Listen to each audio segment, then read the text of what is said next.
With YouTube attacking alternative media, please consider supporting the channel via Patreon for just $1 per month. Link below. This one is super interesting because it's going to piss off a lot of people.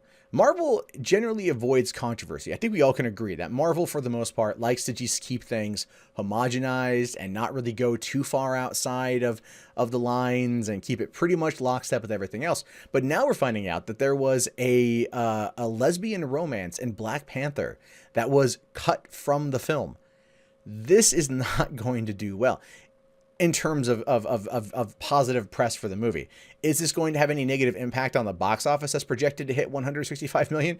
Nope. Not at all. Not going to happen. Not going to happen at all. It says here that Black Panther co-writer Joe Robert Cole has addressed Marvel's decision not to feature a lesbian romance in the scene. Man, you know, you just want there to be a Scissor Me Timbers moment, right? I'd be down for that. Last year, there were reports that a Black Panther would be borrowing scenes and plots from Ta-Nehisi Coates' World of Wakanda series. The now canceled comic explored the fictional African nation of Wakanda, focusing on its members of the Dora Milaje. The one central subplot was a lesbian relationship, and fans wondered if Marvel would finally give the MCU its first big-screen lesbian romance. The idea that was reinforced when Vanity Fair described a scene in which Okoye and fellow Doramije Ayo seemed to be flirting. Marvel chose to bite the bullet, announcing that this wouldn't be a subplot in Black Panther. Ooh.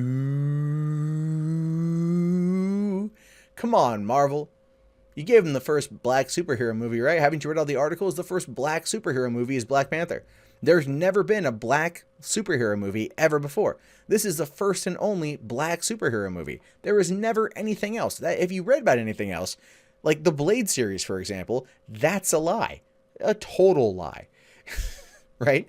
But it's their first superhero movie led by a black cast. And you know, Chadwick Boseman's awesome as T'Challa.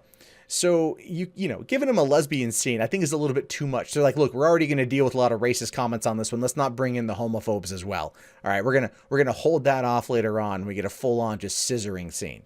That's going to be what they're going to do. That's going to be on the home video version, the MCU After Dark. This is the kind of stuff that's going to go to the Netflix show. Because if this was on the Netflix series, oh, we would straight up get to see something, because that's how it would go. And it was a disappointing decision, and now Screen Crush has quizzed writer Joe Robert Cole on the decision. While Cole did confirm reports initially featured a romance between Okoye and Ayo, he gave a rather muddled explanation for why it was cut, and this muddled explanation is why it's going to be a big deal. He says here, I think the short answer is yes. I know that there were quite a few conversations around different things, different directions with different characters, and characters that we may have. We thought, well, maybe we'll just work it in with an arc, or work it in that way with an arc. The scene you're talking about, I don't remember. I can't remember the exact exchange you're talking about, but I think it was really brief.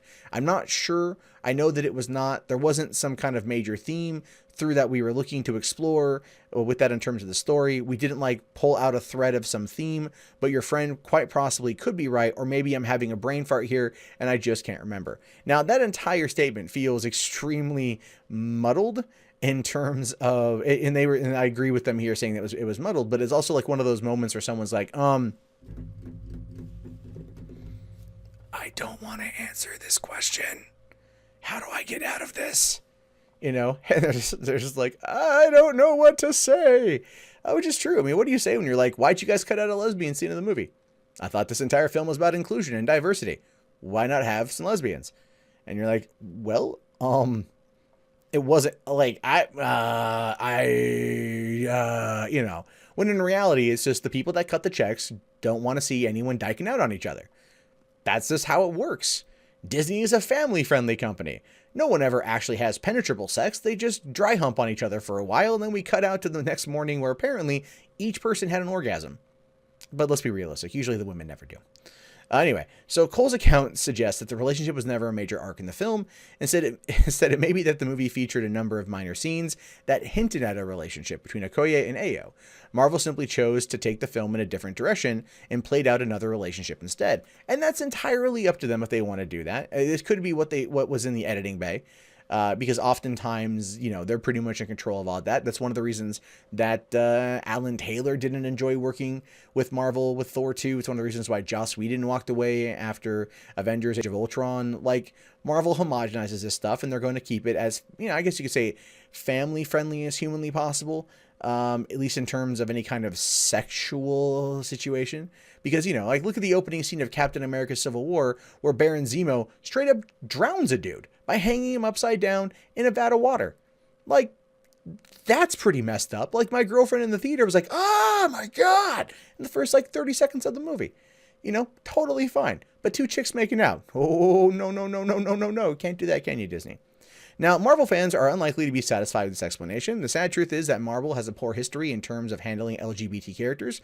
James Gunn, for example, suggested there may actually be a gay character in Guardians of the Galaxy Volume 2, but he simply hasn't been interested in exploring many romantic themes in the films.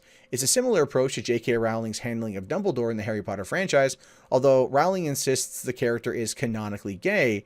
As we've already learned, that's not going to be something they're going to really talk about. In fact, Fantastic Beasts 2, Dumbledore is not explicitly gay.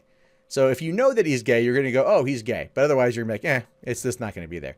But when it comes to this whole thing, it's kind of the same thing. Is this going to hurt the film to have these characters not engage in a relationship? The answer to that is no, it's not. It's not going to impact it at all. It's not going to hurt it at all. It's not going to make it a big deal or anything else like that. But there are people out there that like to get mad at everything, and they're going to look at this as a slight against the LGBT community. And that could be something that we see coming out of this, that, call us for a boycott. If people are going to boycott Peter Rabbit over a food allergy scene, this is probably more of a valid reason. And I want to just air quote that, by the way. I want no serious there to actually come out and boycott this film.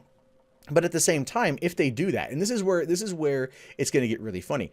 If they boycott the movie because of a cutout of a lesbian scene, they're going to then deal with people that are trying to say, you're boycotting the first black superhero movie. Not true.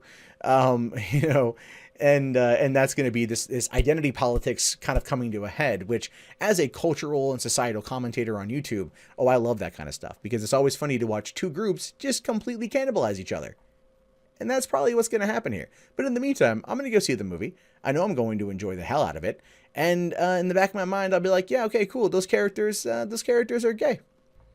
Not going to impact my viewing experience one way or the other. And that's entirely fine.